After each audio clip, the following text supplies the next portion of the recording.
परमेश्वर पहले। एक माँ बेटे की प्रेरणादायक कहानी। Story Prince salvation media. एक समय की बात है, नेपाल के एक छोटे से शहर में रूषा नाम की एक महिला रहती थी।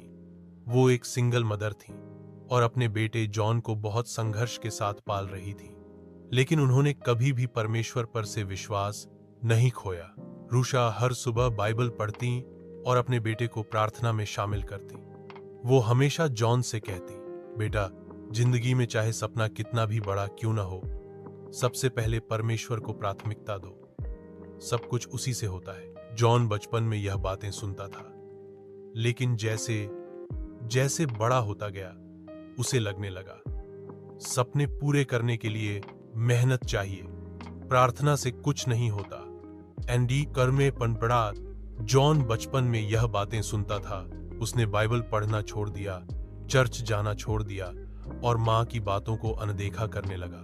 एक दिन जॉन का बड़ा सपना था पायलट बनना। उसने खूब मेहनत की, पढ़ाई की और आखिरकार उसे एक प्रतिष्ठित एयरलाइंस में चयन मिल गया। लेकिन उसी दिन जब उसने नियुक्ति पत्र हाथ में लिया, उसे अपनी माँ को अस्पताल में भर्ती कराना पड़ा।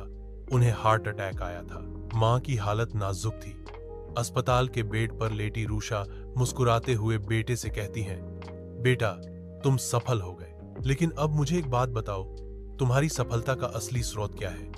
जॉन की आंखें भर आईं। उसने माँ का हाथ पकड़कर कहा, माँ, जो बातें आपने बचपन से सिखाई वो आज याद आईं।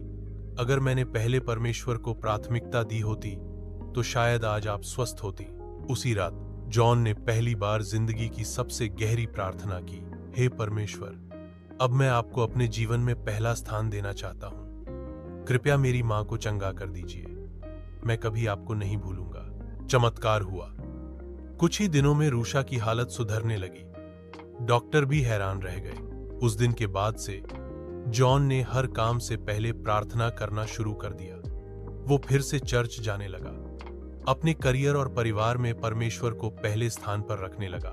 अब वो चर्च में खड़ा होकर लोगों को प्रेरित करता और कहता, जब हम परमेश्वर को पहले रखते हैं तब वह हमें कभी पीछे नहीं रखते। प्रेरणात्मक संदेश। जीवन के हर फैसले, हर संघर्ष और हर सफलता में परमेश्वर को पहला स्थान दीजिए। वही आपके जीवन के सबसे अच्छे